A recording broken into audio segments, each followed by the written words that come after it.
দ্বিপাক্ষিক সম্পর্কের উন্নতির লক্ষ্যে ভারত এবং চীন 2020 সাল থেকে স্থগিত কৈলাস মানস সরোবর যাত্রা আবারও চালু করার সিদ্ধান্ত নিয়েছে। বিদেশ সচিব বিক্রম মিশ্রি এবং চীনের বিদেশ মন্ত্রী ওয়াং ইয়ের মধ্যে বৈঠকে উভয় দেশ সরাসরি ফ্লাইট পুনরুদ্ধারের প্রস্তাবে নীতিগতভাবে একমত হয়েছে।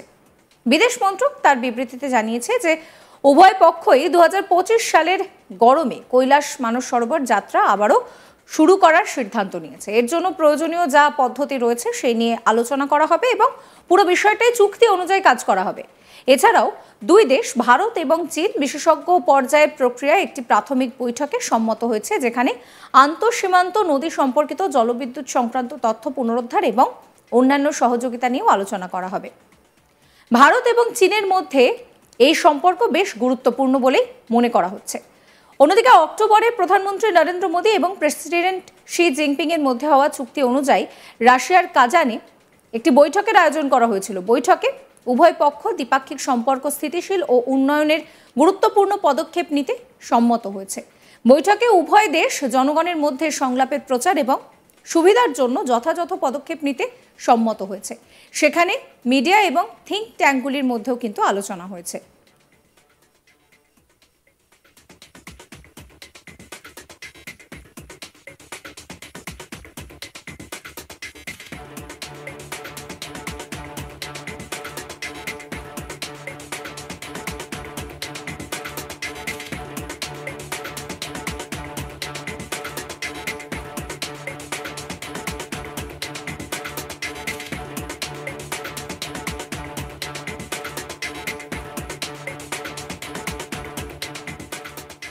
বিদেশ মন্ত্রক বলছে যে উভয় পক্ষই মেনে নিচ্ছে 2025 সালের মধ্যে এটি যা ভারত ও চীনের মধ্যে কূটনৈতিক সম্পর্ক প্রতিষ্ঠার 75তম বার্ষিকী চিহ্নিত করে, জনসাধারণের মধ্যে আরও ভালো সচেতনতা তৈরি করতে এবং পারস্পরিক আস্থা পুনরুদ্ধার করার জন্য পাবলিক কূটনীতির প্রচেষ্টাকে দ্বিগুণ করতে ব্যবহার করা উচিত। উভয় পক্ষই এই বার্ষিকী উপলক্ষে বিভিন্ন কার্যক্রমের আয়োজন করবে।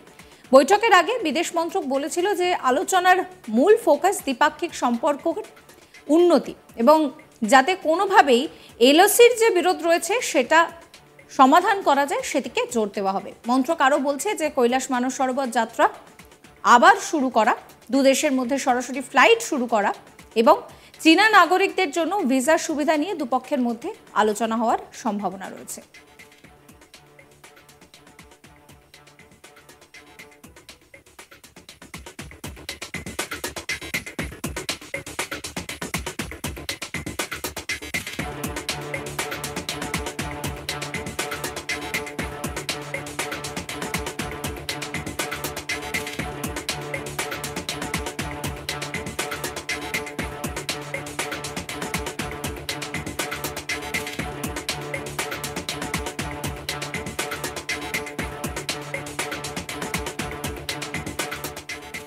প্রসঙ্গত নতুন বছরের শুরুতেই ফের অন্য দেশের সীমানা দখলদারি নিয়ে উঠে পড়ে লাগে বদমাশ চীন, আর সেই দখল করা থেকে কেউ রুখতে পারবে না বলে হুঁশিয়ারি দিয়েছে চীনা প্রেসিডেন্ট।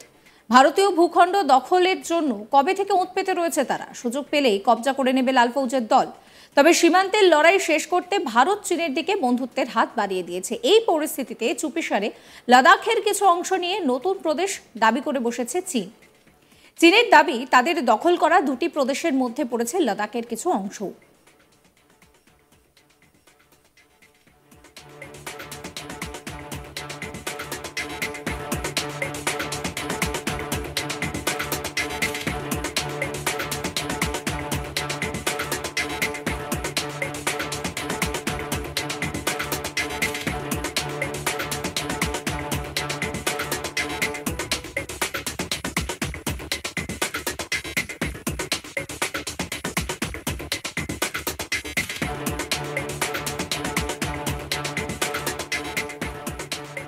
খুব স্বাভাবিক যে এই ধরনের বিষয় কিন্তু দুদেশের সম্পর্কের মধ্যে চিড় ধরায়।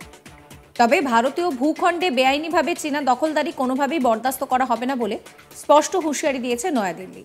সম্প্রতি ভারত সীমানা ঘেঁষে দুটি নতুন কাউন্টি প্রতিষ্ঠার ঘোষণা করেছে চীন সরকার। খারের ওপর দুটি নতুন প্রশাসনিক অঞ্চল প্রতিষ্ঠার এমন ঘোষণার প্রতিবাদ জানিয়েছে নয়াদিল্লি। ভারতের বিদেশ মন্ত্রণালয়ে উদ্বেগ প্রকাশ করে জানিয়েছে যে চীনের ঘোষিত যে কাউন্ট্রির কিছু অংশ ভারতের কেন্দ্রশাসিত অঞ্চল লাদাখের মধ্যে পড়ে। এইভাবে চীন দুটি কাউন্টি প্রতিষ্ঠার ঘোষণার পর ভারত কূটনৈতিক চ্যানেলের মাধ্যমে আপত্তি ও প্রতিবাদ জানিয়েছে।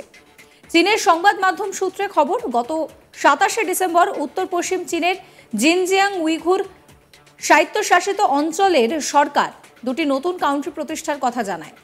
আর উত্তর পশ্চিম চীনে যে দুটো নতুন প্রদেশ তৈরি হয়েছে সেগুলো হলো হেয়ান প্রদেশ এবং হেকাং প্রদেশ।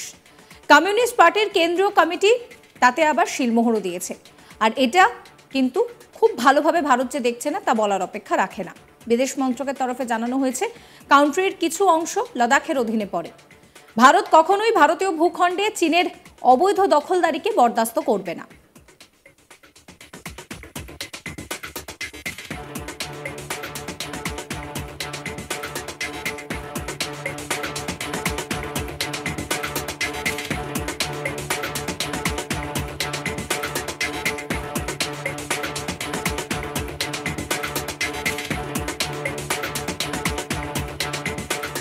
এই এলাকায় ভারতীয় ভূখণ্ডে চীনের বেআইনি দখলদারি ভারত কোনোভাবেই মেনে নেবে না, ভারত সেটা পরিষ্কার জানিয়ে দেয়।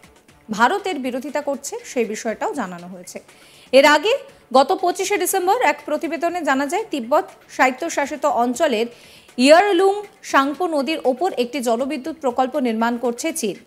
এর জবাবে ভারতের তরফে জানানো হয় যে ব্রহ্মপুত্র নদের ওপর চীনা জলবিদ্যুৎ প্রকল্প তৈরির বিষয়ে ভারত নিজেদের মতামত জানিয়েছে।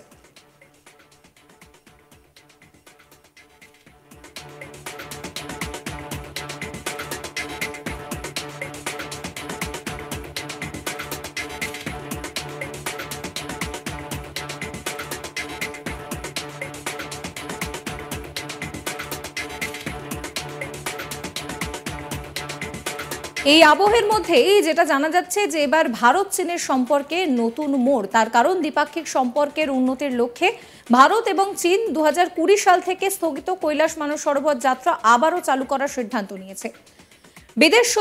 ভারতের বিদেশ সচিব এবং চীনের বিদেশ মন্ত্রীর মধ্যে একটি বৈঠক হয়।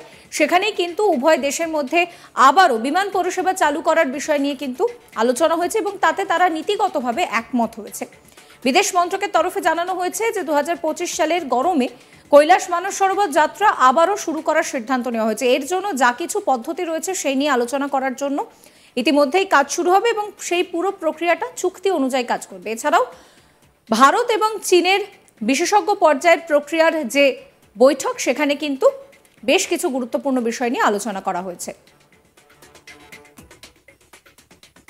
সাবস্ক্রাইব করবেন আজ তাক বাংলার ইউটিউব চ্যানেলকে, ফলো করতে ভুলবেন না হোয়াটসঅ্যাপ চ্যানেলও।